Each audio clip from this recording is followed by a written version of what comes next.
CPIM-ന്റെ term condition ഒന്നും ബാധകമല്ലാത്ത CPIM സ്വതന്ത്രരായി മത്സരിക്കുന്ന ചില വ്യക്തികളുണ്ട്. ഒരു വ്യക്തിയാണ് KT ജലീൽ. തവനൂർ MLA ആയിട്ടുള്ള KT ജലീൽ തുടർച്ചയായി 4-ാം തവണയാണ് MLA ആകുന്നത്. അദ്ദേഹം CPIM-ന്റെ സന്തത സഹചാരിയാണ് എന്നതിനപ്പുറത്തേക്ക് വലിയ രീതിയിൽ നിഗൂഢ രഹസ്യങ്ങൾ, പാർട്ടിക്കകത്തുള്ള കാര്യങ്ങൾ അറിയുന്നൊരു വ്യക്തി കൂടിയാണ്. PV അൻവറിൻ്റെ അടുത്ത സുഹൃത്തായിരുന്നു. എന്നാൽ അൻവർ പാർട്ടി വിട്ടതിന് ശേഷം അൻവറിനെ തള്ളിപ്പറയുകയാണ് ഇപ്പോൾ KT ജലീൽ ചെയ്യുന്നത്. KT ജലീൽ ഒരു നിർഗുണ പരബ്രഹ്മനാണ് എന്നുള്ള രീതിയിലൊക്കെ അൻവർ ചില തമാശകളൊക്കെ തട്ടിവിട്ടെങ്കിലും കേരളത്തിൽ അരിയാഹാരം കഴിക്കുന്ന എല്ലാവർക്കും അറിയാം KT ജലീൽ എന്ന വ്യക്തി ആരാണ്, ഏത് രീതിയിലൊക്കെയാണ് എന്നുള്ളത്.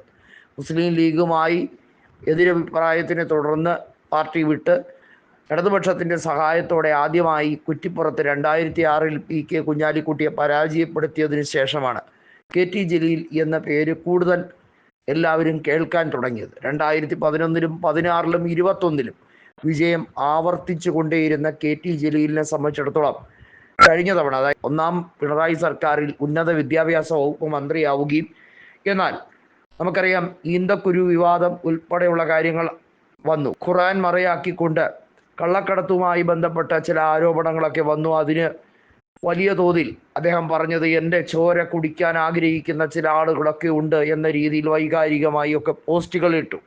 ഏതായാലും KT ജലീൽ വീണ്ടും മത്സരിക്കാൻ തയ്യാറെടുക്കുകയാണ്. 2026-ലും തവനൂരിൽ വീണ്ടും മത്സരിക്കാൻ ഇരിക്കുമ്പോൾ ഇത്തവണ എതിർ സ്ഥാനാർത്ഥിയായി കോൺഗ്രസിൽ ഫിറോസ് കുന്നുംപറമ്പിൽ തന്നെയാണോ മത്സരിക്കുക എന്ന വലിയ ചോദ്യങ്ങൾ അവശേഷിക്കുകയാണ്. എന്നാൽ അങ്ങനെയല്ല. തവനൂർ സീറ്റ് ഇത്തവണ ലീഗ് ഏറ്റെടുക്കും എന്നുറപ്പായി കഴിഞ്ഞിരിക്കുകയാണ്. തവനൂരിൽ ഇത്തവണ ആരായിരിക്കും സ്ഥാനാർത്ഥി എന്നുള്ളത് മാത്രമാണ് ബാക്കിയുള്ളത്.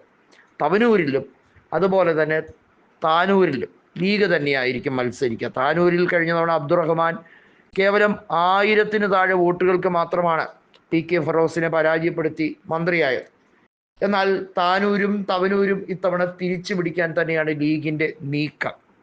തവനൂരെ സംബന്ധിച്ചിടത്തോളം KT ജലീൽ ഇനി ഒരിക്കൽ കൂടി വിജയിക്കാനുള്ള സാധ്യത വളരെ കുറവാണ്. കഴിഞ്ഞ തവണ തന്നെ കഷ്ടിച്ചാണ് ജലീലും PV അൻവറും ഒക്കെ ജയിച്ചു കയറിയത്.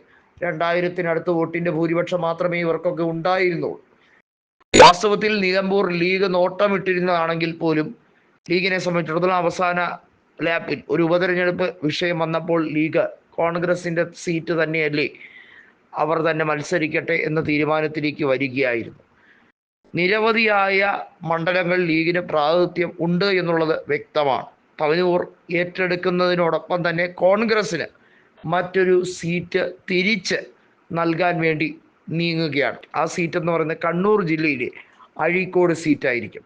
അഴീക്കോട് ഇത്തവണ ഷാജി മത്സരിക്കാൻ സാധ്യത കുറവാണ്. KM ഷാജി ഇത്തവണ KT ജലീലിനെതിരെ തന്നെ മത്സരിക്കാൻ നീങ്ങുകയാണ്. KT ജലീലിൻ്റെ രാഷ്ട്രീയം വലിയ തോതിൽ അതിനെ പൊളിച്ചെടുക്കാൻ KM ഷാജി ആയിരുന്നു എപ്പോഴും UDF-ൽ മുൻപന്തിയിൽ നിന്നത് എന്നതുകൊണ്ട് തന്നെ അതൊരു വലിയ പൊളിറ്റിക്കൽ ത്രില്ലറായി മാറും എന്നുള്ളതിന് യാതൊരു സംശയവുമില്ല.